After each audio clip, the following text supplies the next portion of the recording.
Hello everyone, now we move to the challenges section of the Tata Steel 2024 edition and we'll look at a game between Anton Korobov and Divya Deshmukh.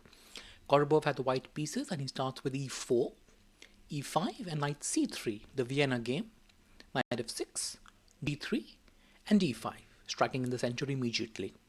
E takes and knight takes. Bishop g2 and bishop e6, knight f3 and knight c6. White castles here, knight takes c3 and b takes c3. Now this does allow white to strengthen the center, but the point was e4, that black wants to push back white, knight goes to e1 at f5. Now black has secured some pawns in the center and will try to develop the bishop and castle now, but white challenges that center immediately with d3. And here it would be quite reasonable to play queen d7 because that bishop on e6 was hanging.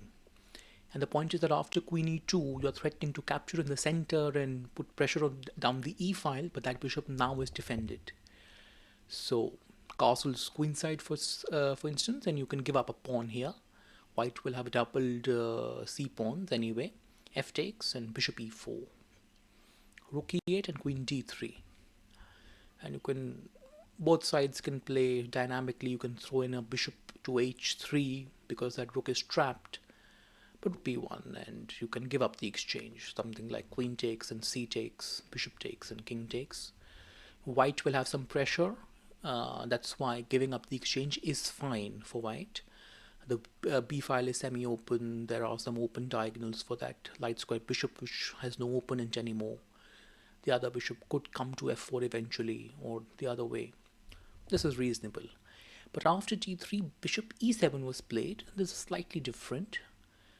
You could simply play queen e2 here and queen d5 to defend the pawns, and after d takes, you have queen c4. Queen takes and bishop takes and knight to d3, defending that rook.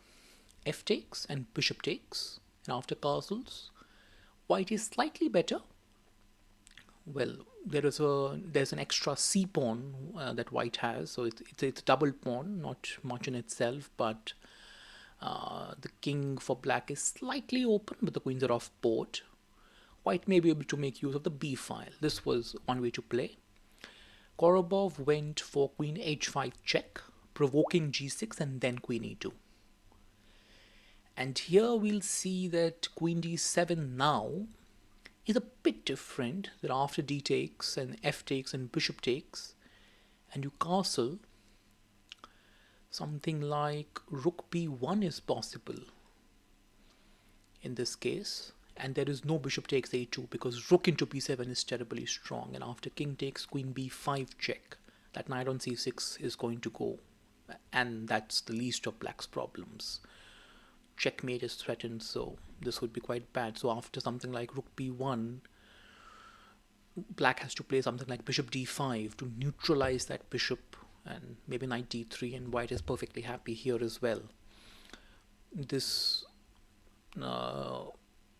gives white slightly more than it did in the previous variation, but this is playable. But after queen e2, bishop f6 was played, and this is not a very precise move. Simply d takes e4. And well, if you grab the pawn here, you have e takes f5,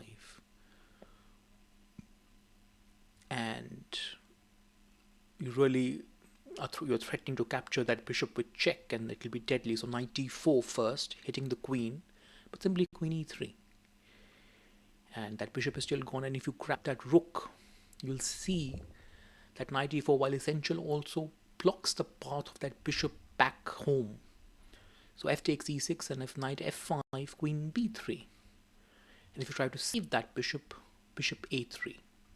And the king is stuck in the center, and that pawn on e6 is very threatening. b7 pawn will go, the knight will eventually develop, and the rook will come to the game. So something like bishop e7 to try to castle, but then bishop into b7. And you have to castle, you can't play something like rook b8 here, because queen b5 check is very annoying, followed by queen e5. So you'll have to castle there, and bishop takes a8, and white is very happy here. So after d takes e4, Divya simply castled, and very sensible in actually. not to tempt fate too much, but e takes f5 now. Bishop takes and queen c4 check. King h8. There's a very strong move here that you develop the bishop with tempo. Bishop h6. Of course, the rook is under attack, but first you can throw in a knight e5, queen b3, and then rook e8, just on a slightly better way of playing the position. But this is very, very good for white indeed. But instead of bishop h6, knight d3 was played. There was bishop takes, c takes, and knight e5. Now we grab that d pawn. So this is not as good as bishop h6. But queen b3, queen takes d3, and now bishop h6.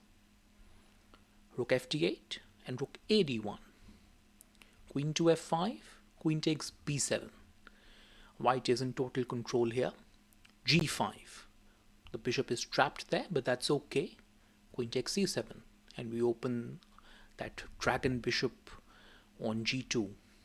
Rooks d to c8. Queen d6 now. And knight f7. Of course, it seems that we lose a piece on h6, but that's fine because after queen a6, well, a rook on a8 is threatened, and also there's pressure on f6. So after knight into h6, Korobov played bishop e4. And if queen captures, then queen captures f6, king g8, and queen captures h6.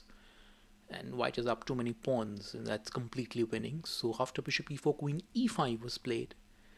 But rook fe1, not even grabbing that rook. It's been hanging for so many moves. But Korobov goes for something even more powerful, that I'm threatening a discovery to the queen. Well, queen grabbed on c3, getting out of the way, but it simply allowed rook c1. And there is a lot of pressure. Well, it was here that Divya Deshmukh resigned, because if the queen moves, then you capture on c8. And if you were to dare to capture on c1, try to give up the queen for two pieces, you also lose this bishop. That's another problem. In fact, you'll get checkmated. So, not possible, and it was there that Divya Deshmukh resigned after rook c1, and a very nice victory for Anton Korobov. Thank you all for watching. I'll see you soon for the next game.